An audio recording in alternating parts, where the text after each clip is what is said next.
Setting: Colony of Virginia, 1630. Today, our reporter, Ty Beckstein from Eyewitness History, is giving us an inside glimpse into the lives of the prestigious Hall family. Adam Hall oversees his 200-acre plantation along the shores of the Potomac River in Virginia. We are grateful that he has agreed to take some time from his busy day to meet with us today. We are anticipating learning many new things from him today. Let's listen in to their conversation. Good afternoon. Thank you for meeting with me. Your estate is very impressive, Mr. Hall. There are more buildings and fields here than in some small villages I have been in. Thank you. Yes, we are very self-sufficient on our plantation. We have been blessed here in Virginia with a wonderful growing climate and fertile soil. Living along the river provides us with the water we need as well. Is that true of all the colonies down here in the South? Aye, yes it is. The other colonies that make up our southern region, Maryland, the Carolinas, and Georgia, all enjoy the same coastal plains that produce such a wonderful growing season. In fact, many of the northern and middle colonies depend on our exports for items they need for everyday life. What are your main exports? Our biggest crops are tobacco, cotton, rice, and indigo. We also ship a lot of our goods overseas to England. It keeps us very busy. It may seem overwhelming to outsiders. However, our plantation is actually very self-sufficient. We have everything we need right here. What do you mean? Well, in addition to our main house and barns, we also have a blacksmith shop, a dairy, a smokehouse, a laundry, and of course, our slaves' quarters. So, you own slaves to help you with your daily life? Well, of course. Almost anyone who runs as big an operation as my family requires all the help they can afford. When I first began helping as a plantation farmer with my dad, we weren't as lucky to have slaves.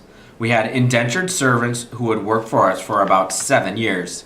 We had to pay for their passage across the Atlantic and provide them with food and shelter. In exchange, they provided us with labor until their debt was paid off. About 10 years ago, in 1680, slaves from Africa became more prevalent and quickly replaced the idea of indentured servitude. How many slaves do you own here on your plantation? I have about 100. It has really allowed me to become more involved in our local politics. Since most of the southern colonies have been set up with proprietary government, meaning that the king has granted individual plots of land to farm, we follow the rules of the British king but have opportunities to voice our opinions in the local government's court. Very impressive. Since you are obviously a very busy man, who else helps to keep things running here when you are away? My wife Clara is the one who has really helped to make our dwelling here a true home. She is proud of our plantation and is known locally for her gracious southern hospitality. In fact, she is inside the big house helping to get ready for a dinner we are having later this week. Come along with me and I will let you speak to her as well. I would enjoy that. Thank you so much, sir. Reporter Ty is obviously impressed as he follows Mr. Hall through the expansive, sprawling grounds of the estate as he leads him to his wife. They find her giving directions to some kitchen servants as several children sit huddled at a nearby table. Good morning, my dear Clara. I have brought along a visitor that I was hoping you could talk to. I know how you love company. I must get back to my work. I bid you farewell now. You'll be in good hands here. Oh yes, how do you fare this fine morning? Do come in and I'll be obliged to show you around. I just can't get over how big everything is here, and there are so many people everywhere. Well, I'm sure my husband explained that we really do rely on our abundance of slave and servant help. Everyone has a certain job that helps keep the whole operation prosperous for us. I myself am quite busy this morning as we prepare for a ball that we are hosting later this week. We do love having guests visit our family and home.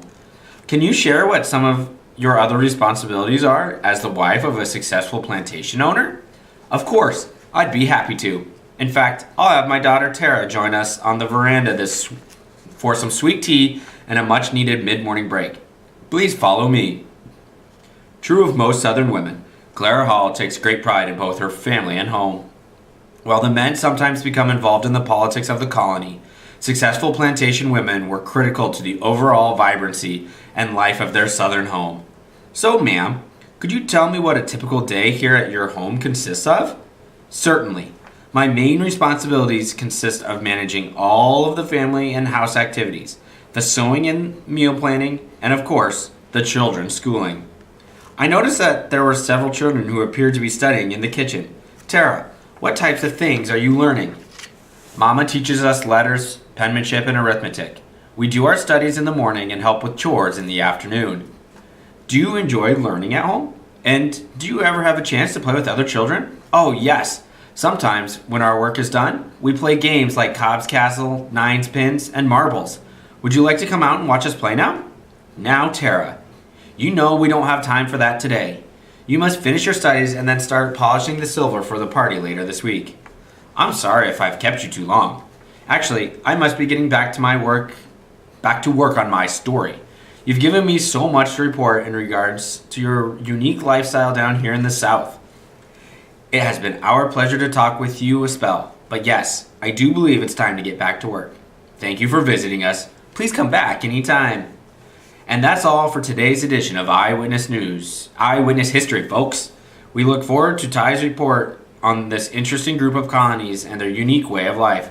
Until next time, we'd like to thank you for joining us on our special adventure.